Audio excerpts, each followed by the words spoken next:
भारत में इन दिनों युवा बाबाओं का दौर तेजी से उभर रहा है, जो अपने प्रवचनों, अपनी डिजिटल प्रेजेंस और आधुनिक अंदाज से लाखों युवाओं को अपनी ओर आकर्षित कर रहे हैं। ये युवा आध्यात्मिक गुरु न केवल धार्मिक बातें करते हैं, बल्कि सोशल मीडिया के माध्यम से ये आपकी जीवन शैली पर भी अपनी बातें रखते हैं। लेकिन भारत में बाल संत का जो इतिहास है वो खासा पुराना है, और आपको बताते हैं कि भारत में ऐसे बाबाओं के बारे में जिन्होंने अपने बालपन से ही साधना धर्म कर्म की शुरुआत कर दी थी। सबसे पहले बात करेंगे 5 साल के भक्त ध्रुव की तपस्या की, जो कि मथुरा से करीब 10 किलोमीटर दूर नेशनल हाईवे 2 से होते हुए माहौली गांव में पहुंचता है। एक ध्रुव टीला आपको यहाँ पर दिखेगा। ये टीला बहुत ही प्राचीन समय का बना है।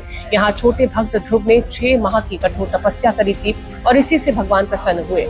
कहा जाता है कि भगवान ने बालक ध्रुव को दर्शन दिए थे और जिस जगह पर प्रभु प्रकट हुए उस स्थान को ध्रुव टीले के नाम से जाना जाता है। ध्रुव इस किले पर 5 वर्ष की अवस्था में आए थे और इसी टीले पर आकर के उन्होंने तपस्या की थी। कहा जाता है कि नारद मुनि के कहने पर ध्रुव जी महाराज यहाँ पर आए थे और उन्होंने ओम नमो भगवते वासुदेवाय मंत्र का जाप किया था। 5 साल की अवस्था में यहीं पर बैठ करके तपस्या करने लगे थे और 6 माह तक भगवान विष्णु की घोर तपस्या की थी और उसके बाद उन्हें भगवान विष्णु ने प्रसन्न होकर के दर्शन दे दिए थे। इस टीले के चारों तरफ घना जंगल है। कथावाचक माधव दास। वृंदावन के 10 वर्षीय बाल कथावाचक माधव दास ने न केवल देश भर में बल्कि विदेशों में भी अपनी पहचान बनाई। इस अद्भुत बाल संत में इतनी अद्वितीय क्षमता थी कि वो बिना रुके एक के बाद एक श्लोक सुनाने में माहिर थे। 2.5 साल की उम्र में वो इस बालक ने आध्यात्मिक पथ पर कदम रखा और उनके पिता इस्कॉन मंदिर में भक्त थे। अपनी तेज मेमोरी के कारण उन्होंने 21 ग्रंथों के लगभग 3100 श्लोक जो है वो कंठस्थ कर लिए थे। लोग उनकी अद्वितीय प्रतिभा से इतने प्रभावित हुए कि उन्हें सुनने के बाद उनके दीवाने होकर के भक्त बन जाते थे। भक्त भगवान 4 साल के नन्हे भक्त भगवान दास का हिमाचल प्रदेश के बिलासपुर में उनसे नाता रहा। भक्त भगवान दास के पिता श्री आदिपूर्ण संपूर्ण रूप से भगवत गीता का प्रचार करते थे। यही संस्कार उन्होंने बचपन से नन्हे भक्त भगवान दास को भी दिए। बीते दिनों इंडियन आइडल के मंच पर भी भगवत दास को आमंत्रित किया गया था और यहाँ पर उनके ज्ञान के भंडार को देख करके सभी हैरान रह गए। बाबा बालकनाथ सनातन धर्म के संस्थापक गुरु घासीदास जी के दूसरे बेटे थे। गुरु बालक दास जी का जन्म 18 अगस्त सन 1805 ईस्वी में हुआ और छत्तीसगढ़ से उनका नाता रहा है, जहाँ घासीदास जी और सपूरा माता के वो पुत्र थे। वो महान क्रांतिकारी और समाज सुधारक भी रहे। उन्होंने मानवाधिकार के लिए सनतनामी आंदोलन किया, उसकी शुरुआत करी। लेकिन अब भारत में स्वयंभू बाबाओं की जैसे बाढ़ आ गई है। कोई भी सोशल मीडिया पर आता है और कहीं ना कहीं जिस तरह से ये बाबाओं का जो दौर है वो देखने को मिल रहा है, जहाँ पर वो कथा बांटते नजर आते हैं। इन दिनों सोशल मीडिया पर एक 10 साल का स्वयंभू बाल संत अभिनव अरोड़ा को आपने देखा होगा कि जो जमकर ट्रोल भी हुआ। हाल ही में स्वामी रामभद्राचार्य महाराज की फटकार के बाद अभिनव अरोड़ा को सोशल मीडिया पर जमकर ट्रोल भी किया गया था और इस पर काफी विवाद और बहस भी हुई। हालांकि अभिनव अरोड़ा कुल मिलाकर के एक रीलबाज साबित हुए। उनका जो ध्यान था वो नाचते और गाते हुए ज्यादा देखा गया है। और ऐसे में सवाल ये उठता है कि क्या इन दिनों भारत में जो लोग हैं उनको बेवकूफ बनाया जा रहा है। बता दें कि बाबाओं की दुनिया में अभिनव अरोड़ा एक नया खिलाड़ी है। जैसे कि मशहूर कथावाचक अभी हाल ही के दिनों में हमने देखा कि देवकीनंदन ठाकुर पिछले 24 घंटे से सोशल मीडिया पर छाए हुए थे।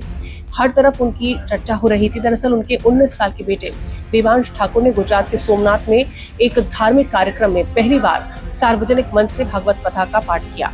इसका वीडियो भी सोशल मीडिया पर सामने आया। वीडियो वायरल होते ही सोशल मीडिया पर एक बहस शुरू हो गई। कुछ लोग इसे सनातन परंपरा और पारिवारिक संस्कारों की विरासत मान रहे थे, तो कुछ लोग इसे धार्मिक क्षेत्र में बढ़ते परिवारवाद से जोड़कर देख रहे थे।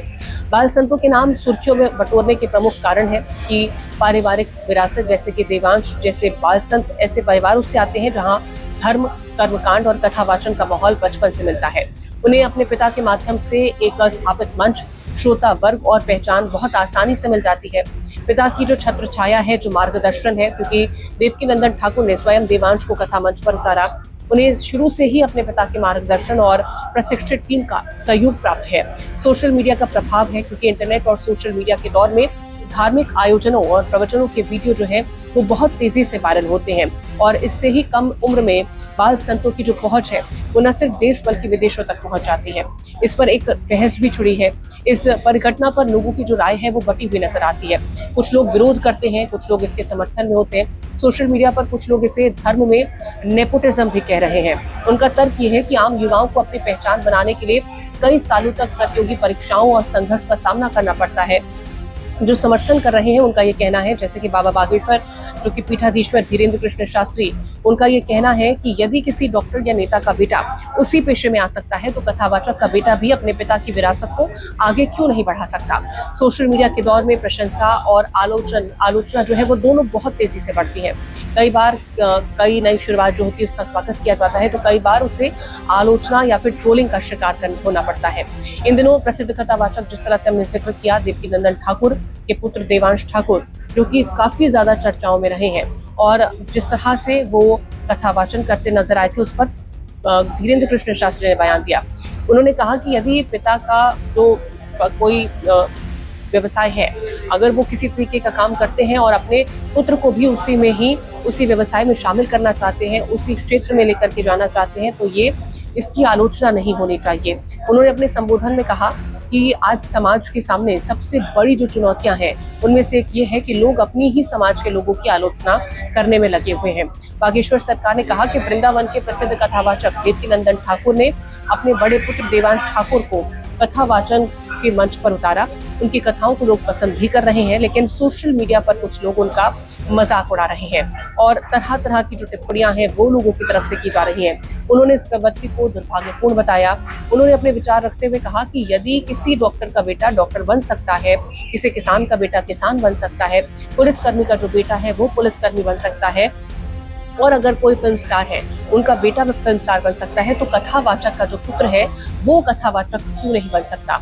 इसमें आपत्ति क्यों होनी चाहिए? उनके मुताबिक किसी भी क्षेत्र में, चाहे वो धार्मिक हो, सांस्कृतिक परंपराएं हो, पीढ़ी दर पीढ़ी वो आगे बढ़ती है। बागेश्वर सरकार ने यह भी कहा कि किसी व्यक्ति को किसी कथावाचक की अगर शैली पसंद नहीं है तो वो उसकी कथा सुनने ना जाए, लेकिन सार्वजनिक रूप से किसी का उपहास उड़ाना, किसी का मजाक करना, किसी को ट्रोल करना, ये सही नहीं है। संतों, कथावाचकों और सनातन परंपराओं का मजाक बनाना समाज में अनावश्यक जो विवाद है वो पैदा करता है।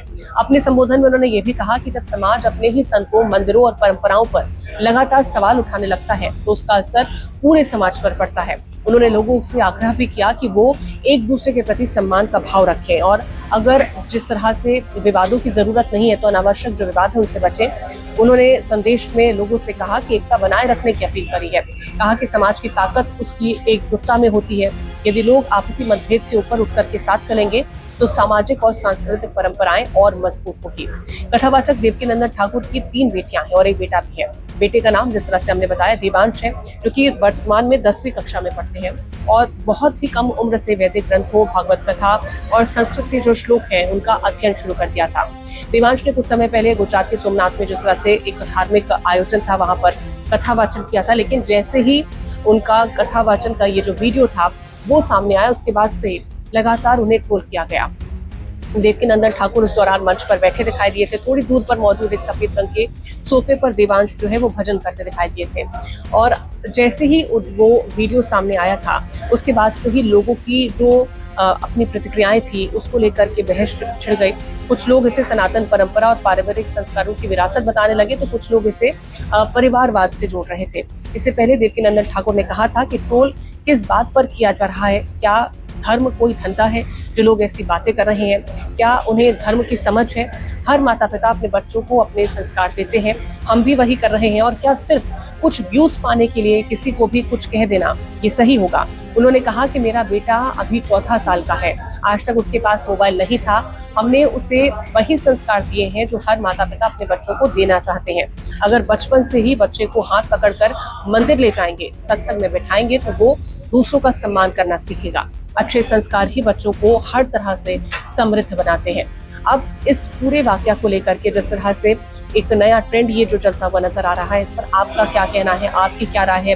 क्या जो एक के बाद एक जो माता पिता हैं, अगर वो किसी व्यवसाय में है, अगर वो किसी पेशे में है, और अगर अपने बच्चों को वो उसी पेशे में लेकर के आते हैं, तो क्या आप भी इसे नेपोटिज्म के तौर पर देखते हैं या आप इसे ठीक मानते हैं? जरूर कमेंट करके बताइए।